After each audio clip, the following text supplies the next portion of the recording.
Morning, VC, and everyone that's listening. A new topic this morning.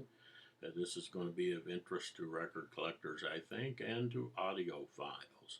The topic is my record sounds better than your record. How could that be?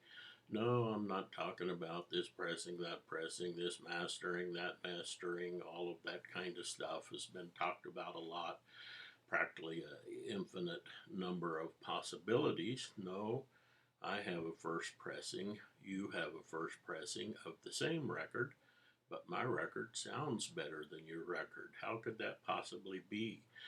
Well, I'm going to discuss that a little bit, and I'm going to give the primary reason why that is. You're going to have to stay tuned till near the end to get the answer. I'm going to show two records that have a little bit of pertinence to this topic and talk about them a little bit. But that may be some music that some of you might be interested in, so stay tuned and let's go.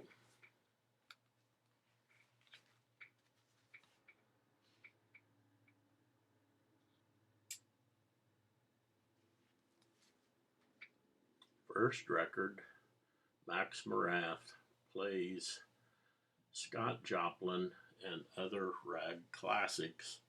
This is on Vanguard. This record was issued in 1972. It probably stayed in production for 20 or 30 years. It's very easy to find. This is a double LP gatefold.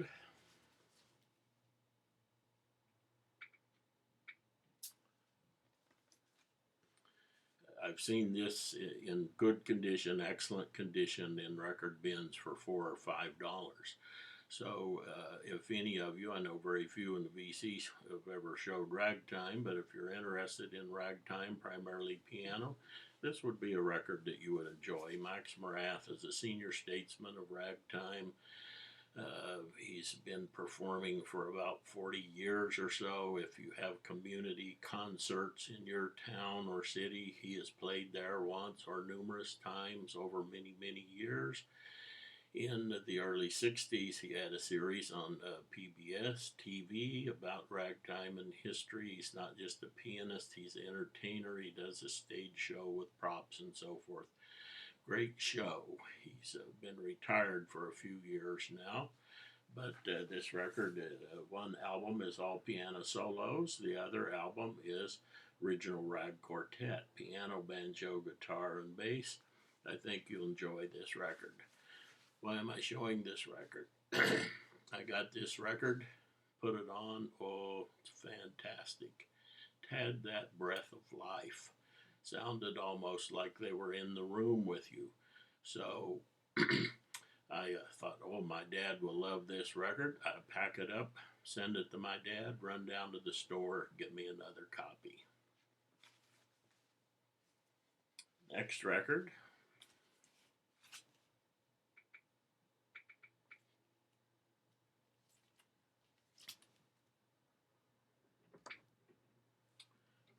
Inspiration, Stephen Grappelli and the Diz Disley Trio. This is a first pressing, original BASF. Same thing happened with this record. A little different than this record. The first time, and maybe the only time, I heard Ain't Misbehavin', one of the tunes here on the radio. I immediately called the radio station to find out what record they were playing. It was this one. I run out and bought it. Same as the last one. Oh, it was fantastic. They were right there in the room with you. The sound was great. Same thing. My father will love this. I sent it to him. Run out, bought me another copy. This doesn't recreate the Django Reinhardt quartet, but they talk about in the liner notes, but they try to do something similar. If you like Django Reinhardt or the Gypsy Jazz, this is one of the best modern records of that type, I think, has been made. The music is just wonderful. Lover Come Back to Me, Sweet Lorraine, Shine, Solitude, Ain't Misbehavin', Souvenir de Villigan, Hot Lips, My Heart Stood Still, The Nearness of You, Joy, A Nightingale Sing in Berkeley Square, Cherokee, and Lover Man. Has Diz Disley on rhythm guitar, Ike Isaacs on the melody guitar, and Isla Eckinger on bass. This record was recorded in Villingen, Germany. It is super high quality. It was distributed in the US by Audio Fidelity. One little thing about that record.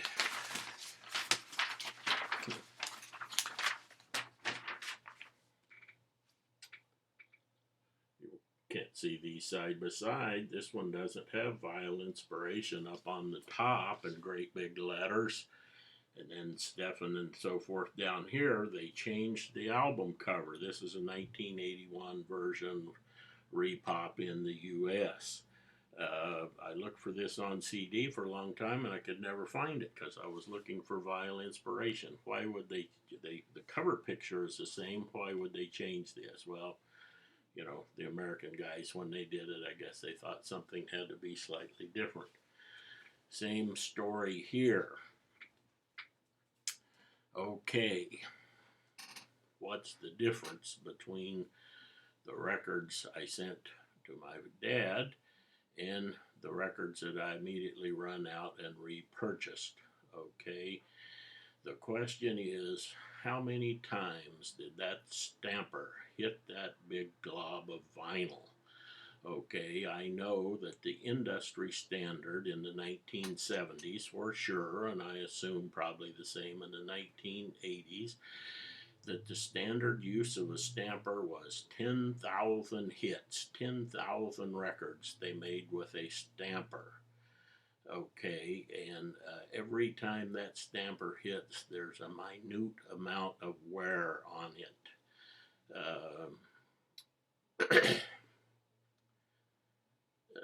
One of the other factors at various times in the 70s and the 80s, we had oil embargoes or oil shortages or vinyl shortages, and a lot of times to make the vinyl last, they added lots of other crap to it. Many times that stuff was more abrasive than the good vinyl, so of course that wore the stampers out quicker. Now, if they only stamped 10,000, man, that's a bunch. But here's what the difference was.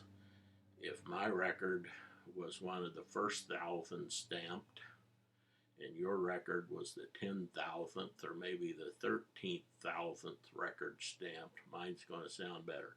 There's no way to determine this. If people go to the dead wax and they can see which stamper and which master and all that stuff, but they don't know how many records that thing pounded out.